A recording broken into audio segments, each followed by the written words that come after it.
Good evening, this is Darcis, and I'm what some might call a vampire. One of the questions I get asked most, besides whether or not I can drink someone's blood, is whether I can turn them into a vampire. So I'd like to try to answer this question using my own experience in hopes that it will inspire you to search more for yourself.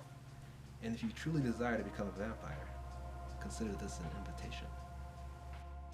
When we approach the topic of people with occult identities, besides the obvious question of sanity, we want to know what makes it possible, what makes them different than everyone else. In other words, what makes it real? You've likely heard the stories of paranormal encounters and obscure diseases. What about the people in today's world who call themselves vampires? They wear fangs and a lot of black, but it's not just goth. The sun doesn't kill them, but they definitely love the night, and they might even consume the blood of a consenting donor. These are just a few actions and tendencies that, when observed together, could corroborate a vampire identity. To better understand how alternative identities are formulated, we can look to the study of gender. We act as if that being of a man or that being of a woman is actually an internal reality or something that's simply true about us, a fact about us.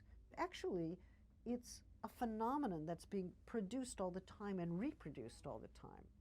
So to say gender is performative is to say that nobody really is a gender from the start. I know it's controversial, but that's my claim. While an occult identity is by no means the same as gender or sexuality, we can use a similar framework to interpret it.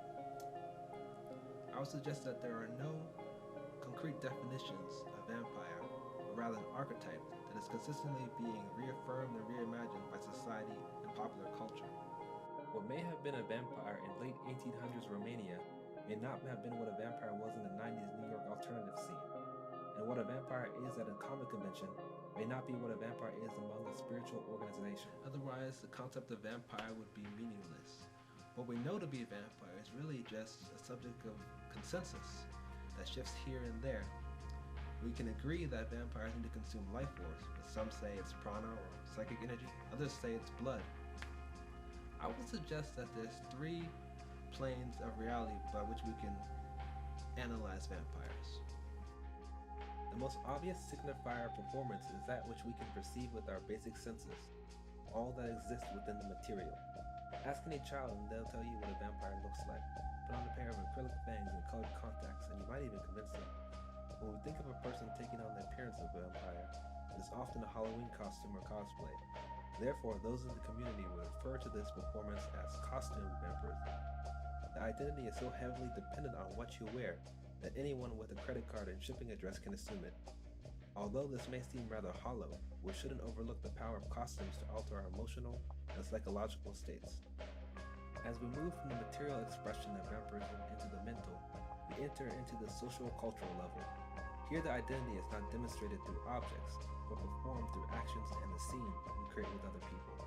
Self-proclaimed vampires might often opt for nocturnal schedules, research occult histories and legends, and roleplay covens and noble courts.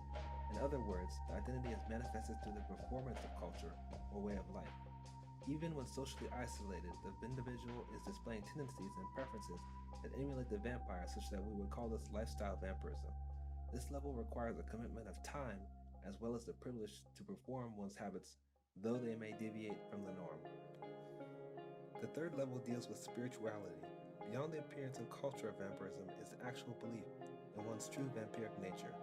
We may not have superhuman strength nor dominion over the creatures of the night, but we do feed.